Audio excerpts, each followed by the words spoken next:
Hello, this is Sarah Estelle, and today I'd like to talk to you about one of the questions that I get asked as a business owner a lot, and that is how, as a healer, do I merge my love for others, my love and wish to be of service and in authenticity and integrity, and earn the money as a modern day healer that I need to pay my bills and take care of myself.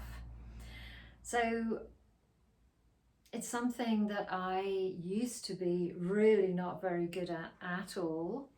And through my own life journey and through working with essences and nature, I've come some of the way to finding out how I can do that. So I would like to pass on some of this to you today. So first of all, you're going to be saying to me, so what is a nurturer archetype? So if you're a healer, then you're most likely going to have some of this tendency in you. If you're like me, this was like very over exaggerated in my energy system. And because I didn't have any awareness of it, it was very detrimental to my energy and therefore to my life and to my business for many, many years. So very often it's not so much about changing who we are. In fact, it's never about changing who we are. It's about bringing our personalities and our tendencies back into balance, first and foremost by awareness, because when we get that awareness, the shift happens. So first and foremost, how might you know if you have these nurturer tendencies? So one of the things that you might be doing is prioritizing others rather than yourself. You may find it really difficult to say no, and you're going to be taking care of everybody else apart from yourself. This is most likely if you have a business or you are a healer offering services, that you're going to be undercharging, that you're going to be secretly, if you really get honest with yourself, quite resentful about the fact that you give all this time and all this amazingness, and maybe the people you give it to aren't hugely always as appreciative of what you're giving as you are of trying to help them. So check out that resentment, and over time this can really lead to burnout and feeling tired. And so some of the things that you might be doing, and none of these things are wrong, by the way, they are just symptoms, if you like. So you might be doing a lot of swaps with other healers. Now, there's nothing wrong with doing a swap.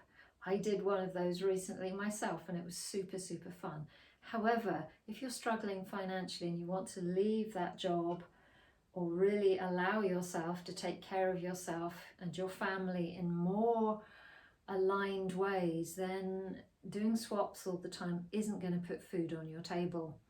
You might also be charging you might be looking at what other people are charging and copying them, remembering that they're completely different to you. They may have a partner who is contributing to the household bill, or they may be all alone, or they may have overheads that you don't have. We all have completely different needs to maintain ourselves on a 3D level. And so you need to take those into account for your healing business. And maybe you might also be assuming that other people can't pay for what you're charging. And so you're going to keep asking for less because you're making assumptions. I used to be the world's best at making assumptions.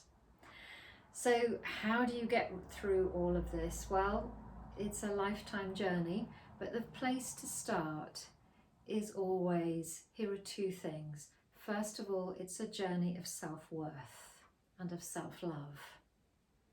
So often we've been programmed and taught in all different ways to not truly appreciate our bodies and how amazing our gifts are, because they're completely natural to us.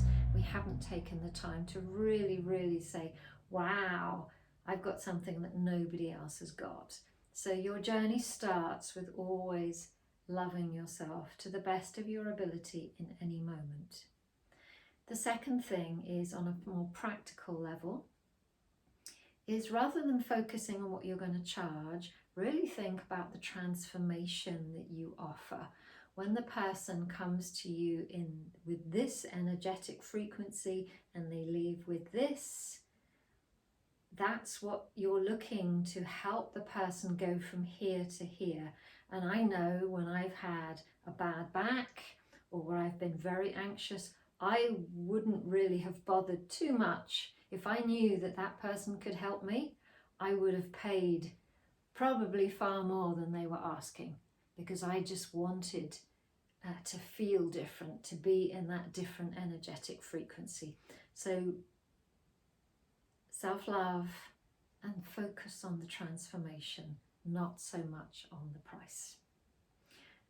I hope that's helpful. If you would like to know your money frequency, then I have a free quiz, and you can access that quiz right at the bottom of this video.